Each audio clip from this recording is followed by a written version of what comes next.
who has been instrumental along with his team in benchmarking and optimizing Tekton projects. So in this slides, obviously we will be discussing scaling and optimizing Tekton pipeline, but this will be helpful for all the workloads which are like bash workload, or it could be LLM workloads also like MLOps workload. Yeah. So first thing is like, what is Tekton? I assume there are some students also. At least I assume that they know CIC, what is CI/CD systems. And Tekton is a project which aims to provide a CI/CD framework, and it's a Kubernetes native framework, unlike the Jenkins framework, which is based on runner or agents approach. And obviously, it is under the CD Foundation, and we are going to move to CNCF soon. Both are under the Linux Foundation only, but CNCF has a better visibility, so that's why we're moving. And obviously, it has contribution from Red Hat, IBM, Pivotal, CloudBees, and Google. And the initial contributors were both Google, Red Hat, and IBM. Obviously, why we went with Tekton? Before I joined Red Hat, actually, the Red Hat had tried optimizing Jenkins for Kubernetes, actually, and we had a lot of weird solutions for those things. But still, because it was when Jenkins was designed, there was no concept. So obviously, there was concept of microservice, but it was still coming up, and there was no container. Obviously, there was no container or pod or any container orchestration platform. So that was the biggest challenge actually while optimizing Jenkins. So we moved. As soon as I joined Red Hat, actually, we moved to Tekton project, and then we decided to build it. And the thing is, it's scalable on demand. Like obviously, as soon as you need a resource, pods or something, you can scale it same way like you scale for other services. And obviously, its security mechanism is also Kubernetes native RBAC approach, unlike other tools. Obviously, we have also provided some security frameworks. There are multiple components of Tekton, and you can pick and choose and develop your own tools. So let's first go to our first project, like Tekton Pipelines. Tekton Pipelines itself give you the basic CI/CD framework for designing your pipelines. And its anatomy is like you have a pipeline, and it composed of multiple tasks, and tasks itself are composed of multiple steps. Steps are analogous to your container, and tasks are like pod. And tasks can run parallelly, and steps steps can only be run sequentially. And obviously, tasks are definitions, and instance of tasks are like task run, and pipeline run, and pipeline. All these are like CRDs. CRDs are like a custom resource definition. I would say, even if you don't know Kubernetes, you can ignore it for now. Just think it's like you define a kind. It is one of the kind, as you can say. And obviously, if you want to design a whole CI/CD framework, then Tekton it has like these building blocks. Like one is the pipelines itself. The other will be the event-driven triggers project, and other is dashboard. Obviously, you also need something called supply chain security. For that, there is another project called Tekton Chains. And sometimes you want to store this for provenance or any analysis purpose. For that, we have Tekton Results project. And by combining all these projects, you can have a CI/CD solutions. Obviously, you can pick and choose. If you, let's say you don't need event, you are sure that you won't have any GitHub events or anything. You will just have some in-cluster things, then obviously you can have just pipelines, chains, dashboard. Or if you are sure that you don't require supply chain security, you can ignore chains. So yeah, that's how most of our customers are using basically Tekton, which packages as OpenShift pipeline, which is nothing but a upstream project called Tekton Operator. So now Siddardh will take up from here. Hey, hi everyone. And as Khurram mentioned in the previous slide, like you can see, these are different components available in Tekton. Like one of the Tekton triggers, Tekton dashboard, Tekton chains, and Tekton results, and much more other. Like in this session, like we'll cover about some of the important components which will be helpful in in building CI/CD pipelines. Like one such thing is like Tekton chains. Like Tekton chains is like this came into picture only for security purposes of the pipeline run. Like once the pipeline run is done and executed, we need to know like it is not vulnerable or it cannot be attacked also. So we need security for that. So what it does is like once the pipeline run is completed, it will automatically attest all those pipeline runs and all those metadata and every task runs, and it will store these in some of the registries. So that like it cannot be, like we can track the history of it, like whether it has been modified, anything. So everything will be maintained. So it is one of the security purposes which they develop for pipeline runs. So it supports multiple things like it supports like without it supports with signing with some cryptographic algorithm like X509 KMS also, and also like we can able to sign with keyless signing as well. There is some, so what it enables is that like you can able to prevent from attacks and you can track it, and for the audit trails also like it will be very helpful. The Tekton chains will be helpful. So or next is like Tekton resolvers. Tekton resolvers is like as the name suggests, like resolvers is like you don't have to have the pipeline run and task line inline in the same cluster, or it can be in different namespaces as well. So this Tekton resolvers is like we can resolve from anywhere and anywhere in the internet kind of a thing. So we have 4 different types of resolvers which Tekton supports. One is like Git resolvers. What Git resolvers does is like in the pipeline run you can mention like from where you can resolve, you can give the GitHub repo link kind of a thing, so that it will resolve from that specific pipeline run and it will execute the user pipeline. Similarly, the cluster resolver is like inside the same cluster, but if the pipeline run and task run resolves in another namespace, means we can able to use cluster resolver to resolve these things.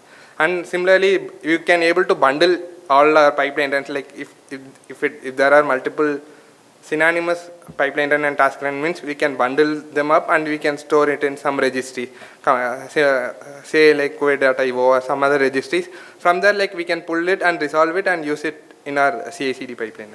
Similarly, another thing is like artifact hub, which is like a Tekton hub only. Like we can, similar to bundle resolver, we can combine all those artifacts and we can push it to artifact. This is like a Play Store kind of a thing. So if we can able to push it and we can pull it and use it in scale, while scaling it will be very much used actually. Hub resolvers. And yeah, this is about Tekton resolvers. And another such components is like Tekton results. What Tekton result is that, like let's say like if you are running a pipeline run and once it is done, like we don't have any metadata stored anywhere. So in order to have the track of all the pipeline runs you are running in a scale, in a larger organization or some other thing, in order to track that, like Tekton results is widely used. What it does is like once the pipeline run is executed, like this is the architecture of it. Like this is like a central repository, where a central database where all the data, like whatever the pipeline runs are run and the task runs are done, it will be stored in such database. So this is the architecture of it. Like once the user creates a pipeline run, means like what it does is like it will user will create a pipeline run. It will directly point to the pipeline controller only. Once the pipeline controller will take up that pipeline run and it will execute it.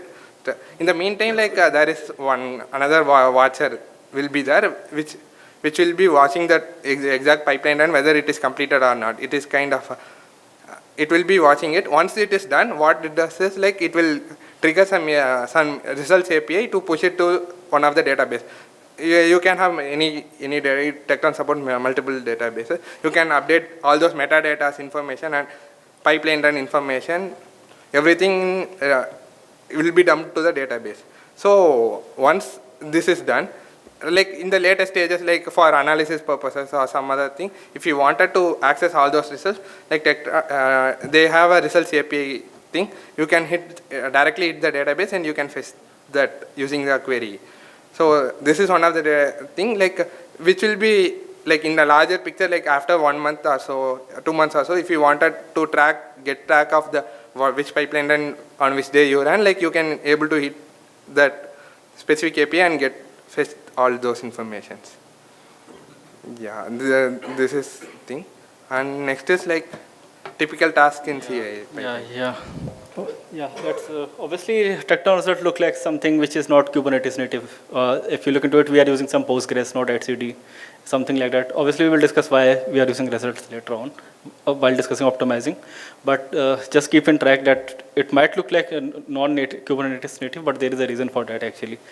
We have a certain problem in Kubernetes that we try to solve using results.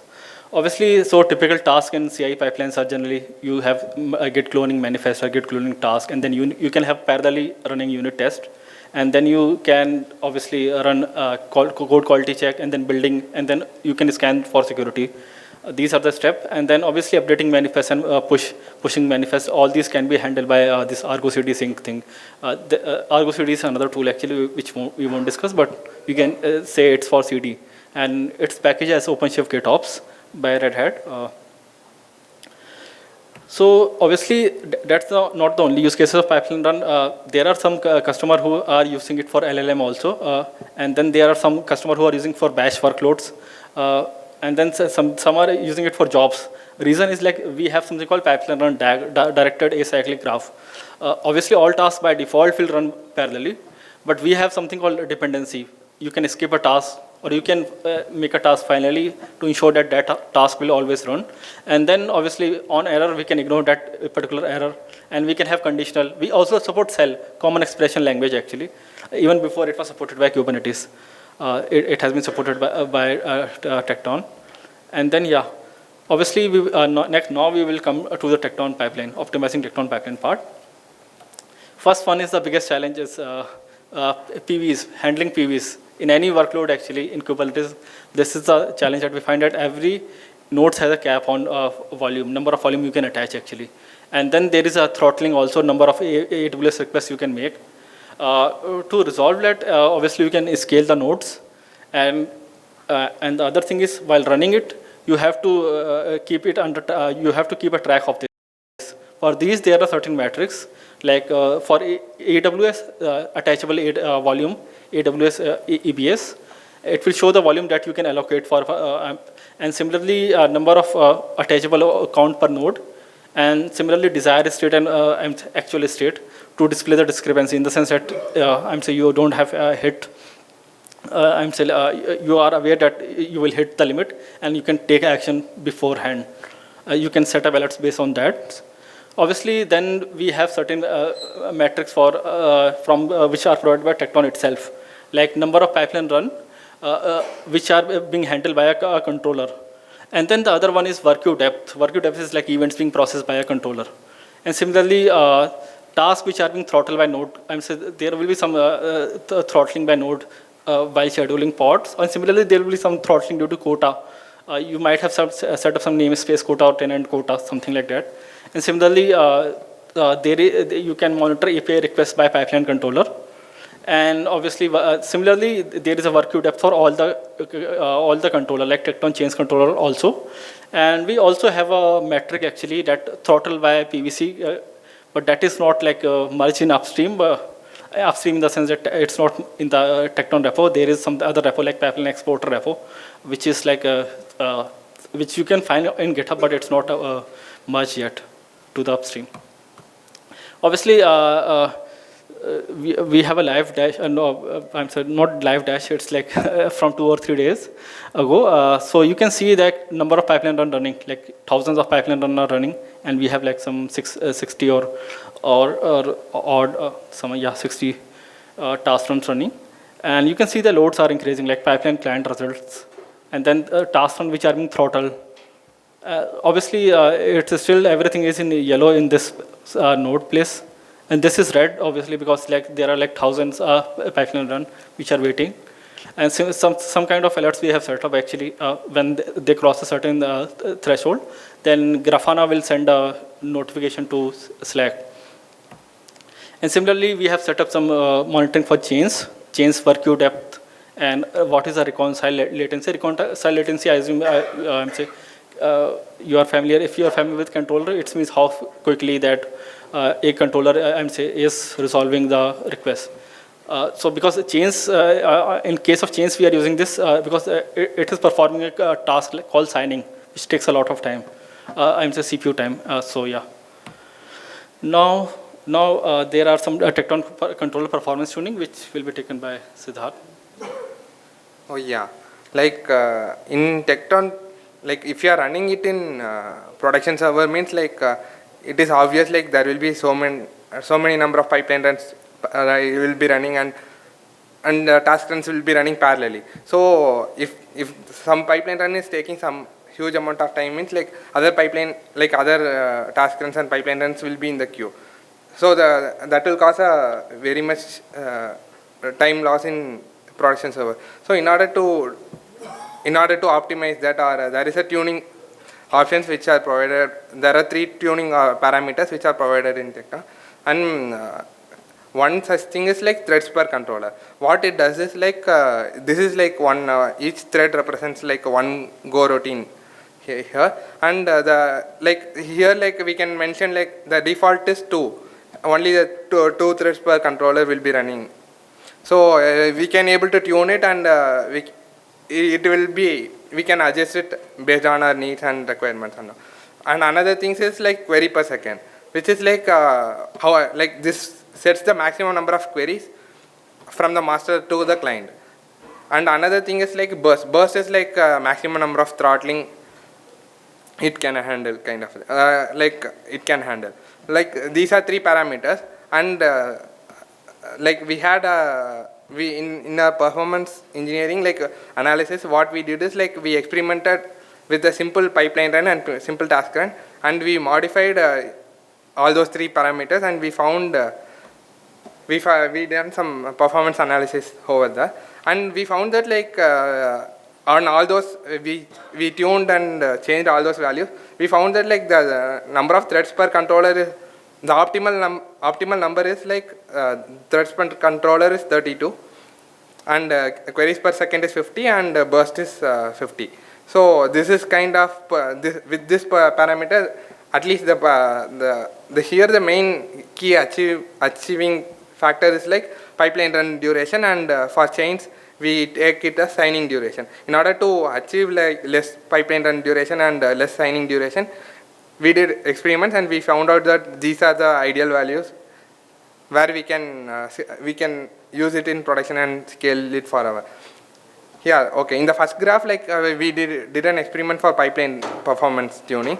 Here, like with in the first graph, like the first iteration is like first column is like pipeline run duration. If you see, like we ran with the default setting, which is like 2, 5, and 10, and with the QBT means like queries per second, burst, and threads, we ran it with the ideal configuration, and we can see the like evident difference, like with enabling of this QBT profiling, like we found like 69% of performance improvement over time. Like as we expect, expected, like it will have a trade-offs as well. One such thing is like if you see the CPU usage, with the default setting it is taking very less. But the blue line, which in the second column is CPU usage, but the blue line is taking like 3x time of CPU usage.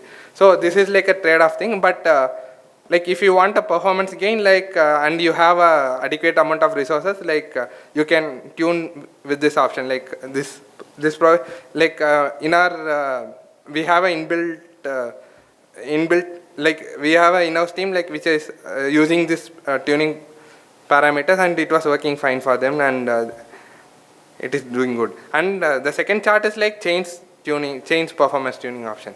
Here also we ran it with a similar configuration. In this case, like the signing time we ran it with 5,000 pipeline runs, and each pipeline has 4 task runs in this experiment. So here we saw like the signing duration is 74% improved, which is like it is taking on an average it is taking 2,400 seconds, means with this enabling options like it is taking only around 600 seconds.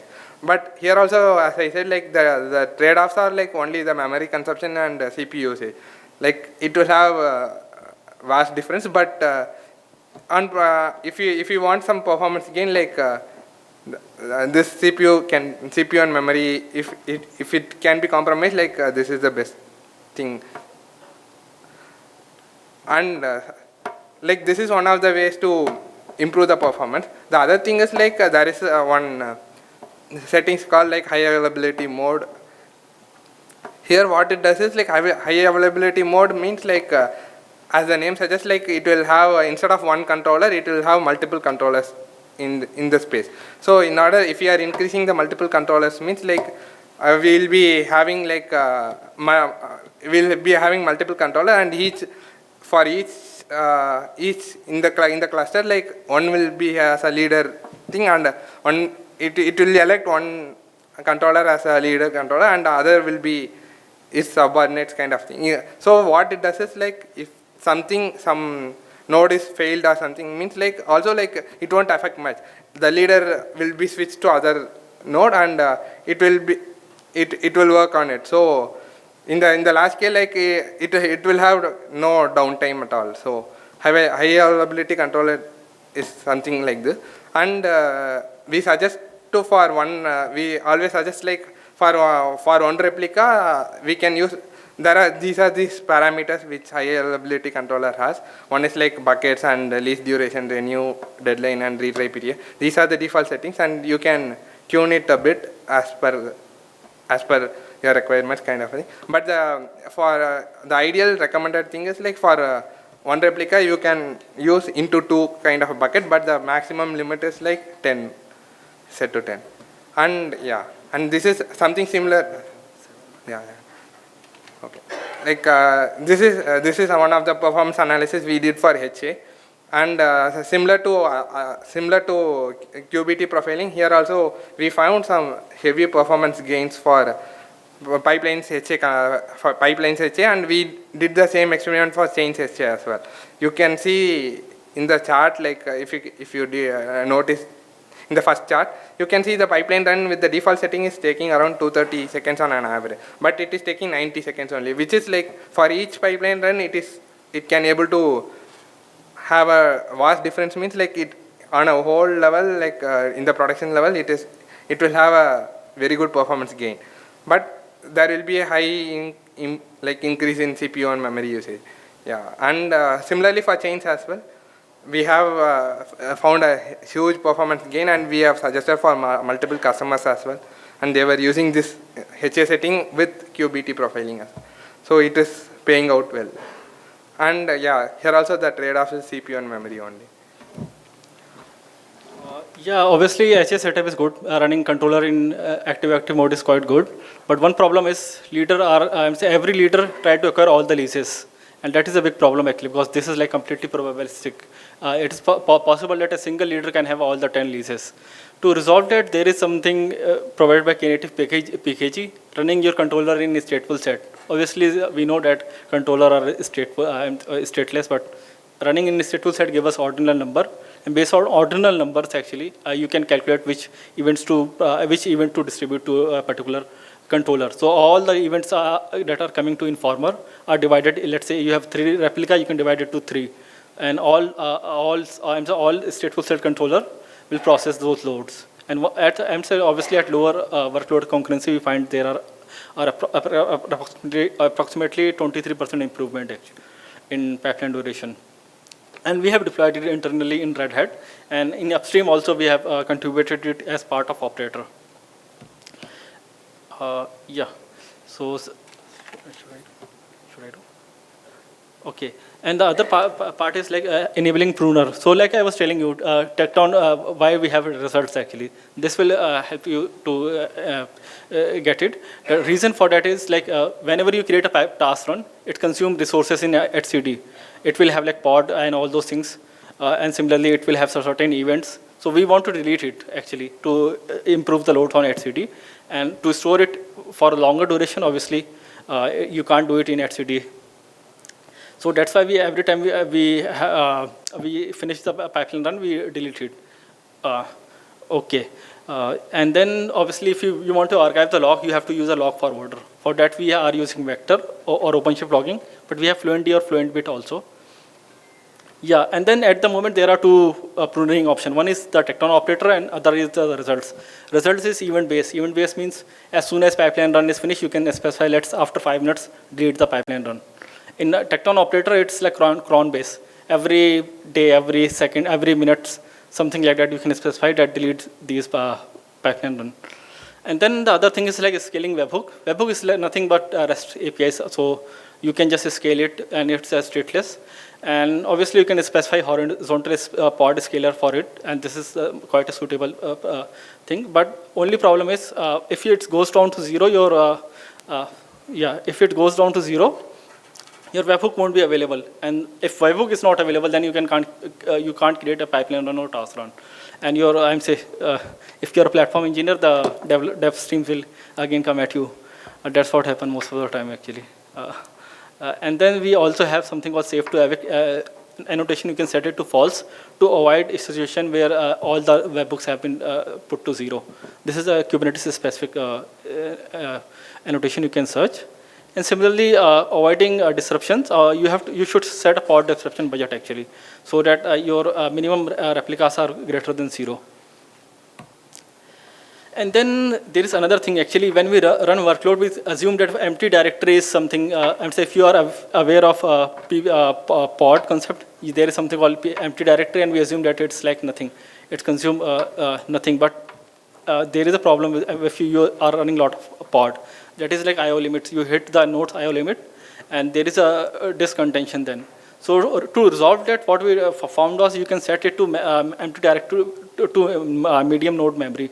Then your node memory will be consumed, and there won't be any disk contention, disk contention. And then there are certain metrics applicable for it. And obviously, if you're using memory, you have to increase the pod memory limit if you're doing operations like building images and all those things. So you can use these two metrics. First one is for memory used by temp FS, and the second one is like total cluster usage, memory usage. Like and then what are the things we are integrating next? One is like integrating Tekton with Q, Q with K actually. This is another CNCF project. It is for what should I say? It's for actually giving another scheduling gate. By scheduling gate, I mean, let's say you want to specify a particular quota. You want to say that only one task run should run at a time, or one pipeline run should run at a time. You can do that using Tekton, or let's say a particular pod template annotations should be run only one time. You can do that with Q. Similarly, benchmarking of Tekton result is in progress. We have benchmark pipelines, chains, Tekton resolver, and obviously we have a plan to implement continuous performance testing, so that as soon as a newer release of pipeline is or Tekton happens, we should have a regression. Regression report for that. Similarly, we have a pipeline as called performance analysis going on, like we did for chains and pipelines controller. And the other part is being done by a lot of Red Hat team actually. That sending KTS even to a different etcd cluster. This will be the thing that will help us to do our bash workload or pipeline run bash workload. Yeah, obviously we are going to combine Tekton operator and result-based pruner to a single pruner. And development is going on that also. Yeah, obviously you can join us at Tekton, tekton.dev, and these are our Google groups and GitHub. Obviously, and then we have a pipeline performance. It's yet to be upstream, but we will hopefully upstream these changes soon. Yeah. Any questions?